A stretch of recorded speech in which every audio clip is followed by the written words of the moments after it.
అసెంబ్లీలో ఇరిగేషన్ పై ప్రభుత్వం తరపున శ్వేతపత్రం విడుదల మీద తన ఛాంబర్లో అఖిలపక్ష నేతలతో స్పీకర్ గడ్డం ప్రసాద్ సమావేశమయ్యారు. ఈ సమావేశంలో మంత్రులు Sridhar Babu, Uttam Kumar Reddy, BRS MLA Prashanth Reddy, BJP MLA Aleti Maheshwar Reddy, CPI MLA Kunamneni Sambasivarao పాల్గొన్నారు.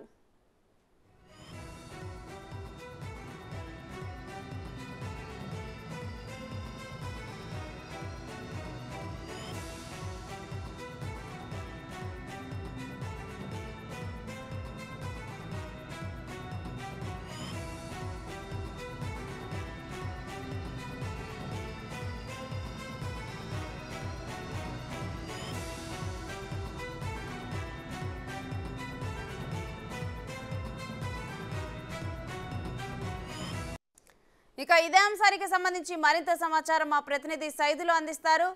సైదులు,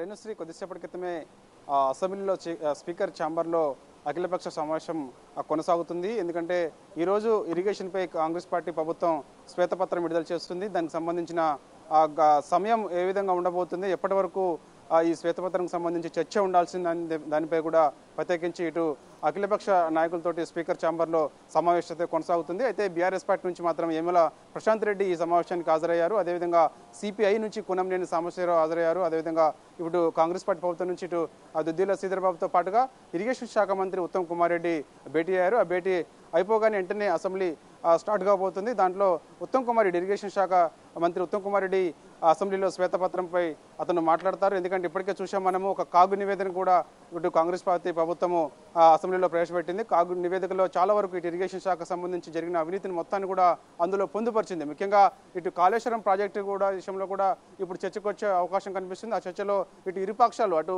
అధికార కాంగ్రెస్ పార్టీ, ఇటు ప్రతిపక్ష బీఆర్ఎస్ మధ్య కొంత చర్చ మాత్రం వాడివేడిగా కొనసాగే అవకాశం అయితే కనిపిస్తుంది. ఈ సమావేశం ఈరోజు రాత్రి 10 గంటల వరకు కూడా కొనసాగుతుందని చెప్పేసి కూడా మనకు అర్థమవుతుంది. ఎందుకంటే ముఖ్యంగా ఇటు కాళేశ్వరం ప్రాజెక్టు కాగు రిపోర్ట్ విషయంలో మాత్రము డిపిఆర్లో అంటే అంచనా ఏహం వచ్చేసి మాత్రం 63,352 కోట్ల రూపాయలు ఆ రోజు బడ్జెట్లో ప్రవేశపెట్టారు. కానీ దాన్ని అంచనాకు మించి దాని ఏహం వచ్చేసి 1,06,000 కోట్ల రూపాయల వరకు కూడా దాన్ని ఖర్చు చేశారు. అంటే ఆ బడ్జెట్లో పెట్టింది పొందుపరిచింది ఒకలాగైతే విపరీతంగా దాన్ని ఏహం అనేది పెంచారు. అయితే వాస్తవంగా ఆ డబ్బులు కూడా అదే 63,352 కోట్ల రూపాయలు అందులో పెట్టిన తర్వాత, బడ్జెట్లో ప్రవేశపెట్టిన తర్వాత దానికి అయ్యే ఖర్చు చూపించిన తర్వాత దాదాపుగా 1,06,000 కోట్ల రూపాయలు ఖర్చు అయిందని చెప్పేసి కూడా ఇటు గత ప్రభుత్వం బీఆర్ఎస్ పార్టీ చెప్తుంది. అయితే దానికి సంబంధించి నూతన ఆయకట్టు విషయంలో కూడా దాదాపుగా 14 లక్షల ఎకరాలు ఇటు మన ఎకరాల వరకు కూడా నీరు అందించవచ్చు అని చెప్పేసి చెప్పింది. కానీ తీరా చూస్తే మాత్రం 63 లక్షల ఎకరాలకు కూడా కనీసం నీరు ఇవ్వట్లేదు అని చెప్పేసి కూడా 63,000 ఎకరాలకు కూడా నీరు ఇవ్వట్లేదని చెప్పేసి కూడా ఇటు మన కాంగ్రెస్ పార్టీ అధికారంలోకి వచ్చిన తర్వాత మొత్తము సర్వే రిపోర్ట్ చేసిన తర్వాత తెలుసుకుంది. ఏదేమైనా సరే దీన్ని కాళేశ్వరం ప్రాజెక్టు విషయంలో మాత్రం బాగా అవినీతి విపరీతంగా పెరిగిపోయింది. మొత్తం కూడా కాసులకు కక్కుర్తిపడి ఇటు కాంట్రాక్టుల విషయంలో కూడా కక్కుర్తిపడి మరి విపరీతంగా పెంచారు. దాన్ని ఇష్టం వచ్చినట్టుగా దాన్ని ఏమేమి పెంచారు, కనీసం బడ్జెట్లో పొందుపరిచినట్టు దానికంటే కూడా విపరీతంగా పెంచారని చెప్పేసి అంటున్నారు.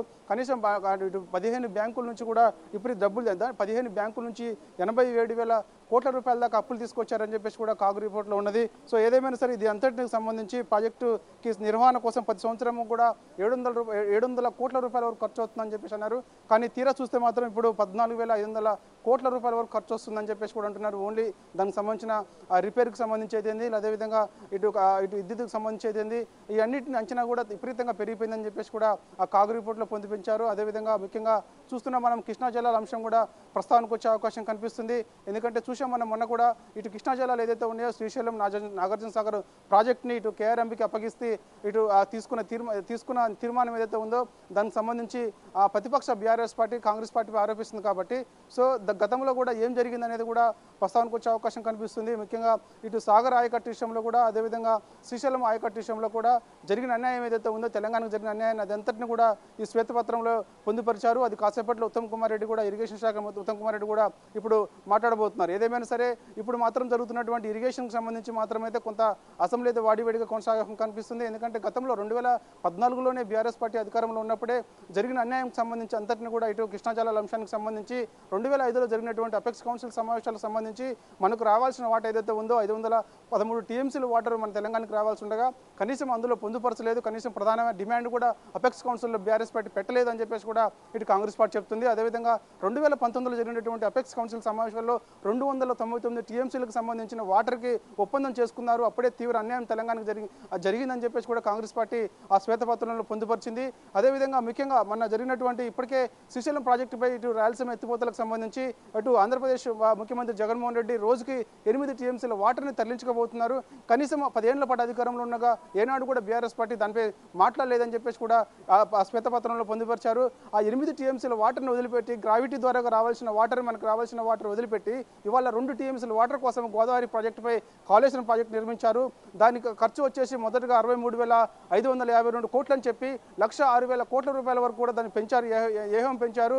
సో అని చెప్పేసి కూడా చెబుతుంది. దానికి సంబంధించిన 14 లక్షల ఎకరాల వరకు కూడా దాన్ని అంటే ఎకరాల వరకు కూడా నీళ్ళు ఇవ్వచ్చు అని చెప్పేసి కూడా అందులో పొందుపరిచారు. తీరా చూస్తే మాత్రం 63,000 ఎకరాలు కూడా నీరు రావట్లేదని చెప్పేసి కూడా ఆ శ్వేతపత్రంలో పొందుపరిచారు. కాబట్టి సో ఏదేమైనా సరే ఇటు అధికార కాంగ్రెస్ ఇటు ప్రతిపక్ష బీఆర్ఎస్ మధ్య మాత్రం ఈ శ్వేతపత్రంపై ఇరిగేషన్ శ్వేతపత్రంపై మాటల విధం అయితే కొనసాగే అవకాశం కనిపిస్తుంది.